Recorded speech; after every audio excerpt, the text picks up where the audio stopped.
मैं आपको थोड़ा सा बैकग्राउंड में लेकर जाता हूं। मुझे कुछ लोगों ने इंफॉर्मेशन ये देना शुरू कर दी थी और अब मैं वो चीजें आपके सामने रख देता हूं और मैंने इन सारी चीजों को कंफर्म किया। मैं इनके ऊपर पहरा दूंगा। जब 24 तारीख को ये काफिला निकला खैबर पख्तूनख्वा से, तो ये सारा दिन ट्रेवल करता हुआ शाम को ये पहुंचा और उस वक्त इन्होंने क्लियर किया पहली सारी रात लगा के कटी पहाड़ी के इलाके को, और डीआई खान और बलूचिस्तान से आने वाले काफिले आगे पहुंच चुके थे। उसके बाद ये काफिले आपस में मिलते हैं अगले दिन, और अगले दिन फिर ये आगे बढ़ते हैं और इस्लामाबाद के अंदर जब दाखिल होते हैं तो वहां पे अली अमीन गंडापुर साहब की गाड़ियां और उनके साथ जो स्क्वाड है वो वहां पे रुक जाता है। और उनसे जब भी कोई जाके कारकुन पूछता है, कोई बात करता है, तो वो ये कहते हैं जी अभी कर रहे हैं, एक मीटिंग चल रही है, बात चल रही है सीएम साहब की, सीएम साहब कोशिश कर रहे हैं, तो एंगेजमेंट चल रही है, तो वहां मुज़ाकरात हो रहे हैं। तो इस किस्म की बातें वहां पे सबको बताई जाती हैं। वहां पे कारकुनों ने शोर मचाना शुरू किया कि हमें आगे जाना चाहिए, आगे बढ़ना चाहिए, रावलपिंडी और इस्लामाबाद हमारा इंतजार कर रहा है। तो बुशरा बीबी ने आगे जाने का फैसला किया। जो अहमद खान न्याजी है, जो इमरान खान साहब के रिश्तेदार भी आपने देखा, उनकी सिक्योरिटी भी उनके साथ साथ होते थे, पोनी उन्होंने बांधी होती थी। अहमद खान न्याजी जो है वो अली अमीन गंडापुर साहब के पास जाते हैं और कहते हैं कि हमें आगे बढ़ना चाहिए, फौरन आगे जाना चाहिए, बुशरा बीबी को लेकर हमें आगे जाना है। तो उस पर अली अमीन गंडापुर और अहमद खान न्याजी साहब जो है वो मुत्तफिक नहीं हो पाते।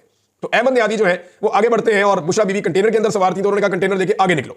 तो जो कंटेनर का ड्राइवर है उसने कंटेनर चलाने से इनकार कर दिया, क्योंकि कंटेनर को जो इंस्ट्रक्शन आती थी वो खैबर पख्तूनख्वा की हुकूमत से आती थी। अब कंटेनर वाला आगे जा ही रहा, बुशरा बीबी कह रही है आगे जाना है, बुशरा बीबी के साथ जो लोग हैं वो आगे जाना चाहते हैं। अली अमीन गंडापुर साहब फैसला नहीं कर रहे और वो गाड़ियां लेकर अपना स्क्वाड लेकर उस जगह पे जहां मोटरवे से उतर के थोड़ा आगे एक मुकाम है वहां पे आकर खड़े, अब आगे नहीं बढ़ रहे। और इनके जिस अंदाज में इनकी गाड़ियां खड़ी थी आगे पीछे, पीछे से पूरा काफिला रुका हुआ था जो आगे नहीं बढ़ पा रहा था, सिर्फ इनसे आगे कुछ 40-50 गाड़ियां थी। बहरहाल अहमद न्याजी ने जबरदस्ती जो कंटेनर था जिसके अंदर सारा वो जलसागाह की जगह बनी हुई थी ऊपर, जिसमें बुशरा बीबी थी, उस कंटेनर के ड्राइवर के साथ जबरदस्ती की और उसको ये कहा कि फिर हम खुद ही गाड़ी चला लेंगे। बहरहाल मजबूरन वो कंटेनर फिर आगे बढ़ा। जब ये कंटेनर आगे जाता है और इसको सामने आकर मिलती है 26 नंबर चुंगी, जो मुझे इतला मिली है, 26 नंबर चुंगी पे इनका सामना होता है पुलिस से और रेंजर से, और वहां पे बदतरीन शेलिंग शुरू हो जाती है, कारकुन मुजामत शुरू कर देते हैं। वहां जबरदस्त मुजामत चल रही थी, जबकि अली अमीन गंडापुर और उनका पूरा काफिला पीछे रुका हुआ था, वो आगे नहीं आ रहा था।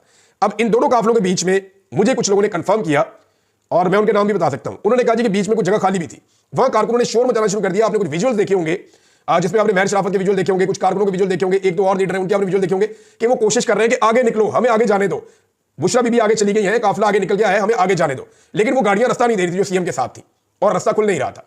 तो उस पर कारकुनों ने बाकायदा फिर मारधाड़ की, नारेबाजी की, अली अमीन की गाड़ी को धक्के दिए, उसको हाथ मारे, उसको पांव मारे, और उसके बाद फिर जो है वो गाड़ी थोड़ा सा गाड़ियां आगे हुई तो पीछे से गाड़ियां निकलना शुरू हुई। इतने में बुशरा बीबी और पीछे से अलीमा खान साहबा और उनके साथ कुछ और रावलपिंडी के लोग आए और उन्होंने आके उस तरफ से और बुशरा बीबी के साथ जो लोग थे उन्होंने इस तरफ से ये 26 नंबर चुंगी को खाली करवा दिया। जब ये चुंगी खाली हुई तो कंटेनर कारकुनों ने हटाया और काफिला आगे बढ़ गया। अब ये काफिला आगे बढ़ रहा था, जो हैरतअंगेज चीज मुझे लोगों ने बताई वो ये थी कि आगे से रुकावटें खुद दूर होना शुरू हो गई, रुकावटें दूर होना शुरू हो गई, और मंसूबा यह था कि इतना फासला पैदा कर दिया जाए अली अमीन गंडापुर के मेन काफिले में और बुशरा बीबी के काफिले में कि किसी जगह पे भी इनको अकेला करके इनके ऊपर एक भरपूर हमला करके बुशरा बीबी को गिरफ्तार कर लिया जाए। क्योंकि सब ये समझ रहे थे कि बुशरा बीबी एक ऐसी शख्सियत है जो इसको लीड कर रही है और उनकी वजह से कोई वापस नहीं जा पा रहा और कोई कंप्रोमाइज नहीं हो पा रहा, यह मामला की रफा दफा नहीं हो रहा, इसका कोई और हल भी निकालना चाह रहे थे। बैरिस्टर साहब ने टीवी पे कहा कि जनाब हम तो संजानी में कहीं और बैठना चाहते थे और इसके ऊपर फैसला हो गया था, लेकिन बुशरा बीबी नहीं मानी।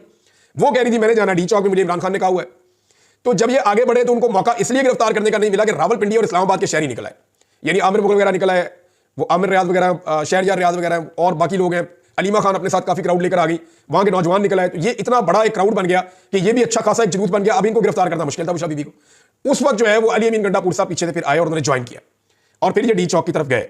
जो कंटेनर था बुशरा बीबी का वो डी चौक से 500 गज तकरीबन पीछे था और उससे 500 गज पीछे जो है वो गाड़ियां थी। तो ये इस जगह पे ये मौजूद थे।